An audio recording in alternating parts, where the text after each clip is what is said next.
Hi, good day everyone! So ngayon feature naman na natin ang ating 200cc version 1 na G-Force. Alright? So ito po ay na-purchase ni Sir Ernesto ng Zamboanga City. Alright, so sir, check natin ang inyong unit.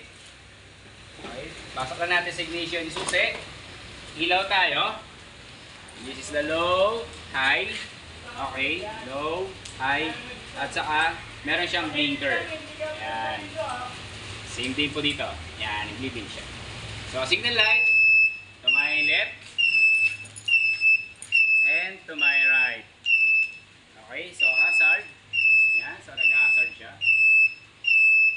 Yan. So, start naman natin siya. Okay, forward tayo.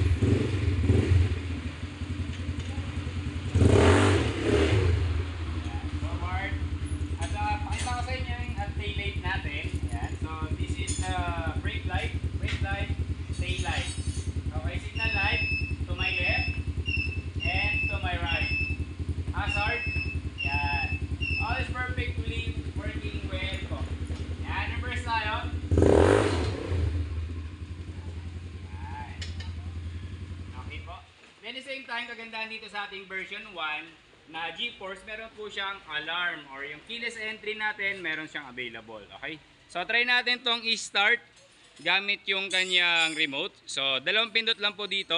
1, 2. Yan. Yan. All is working well na po. Yan. Umaandar na. Yan. Meron na siya. Busina natin. Yan. So, wala siyang remote. Wala siyang susi na nakalagay pero umaandar siya.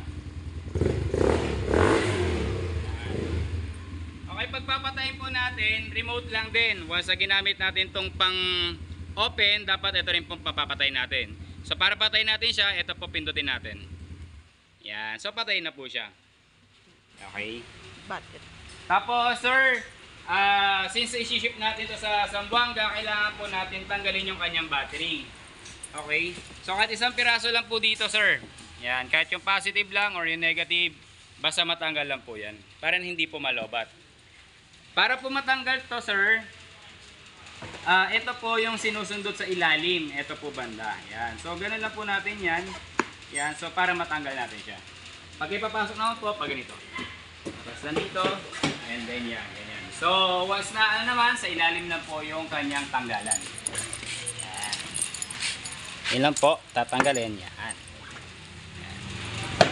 Yan lamang po sir. Thank you so much.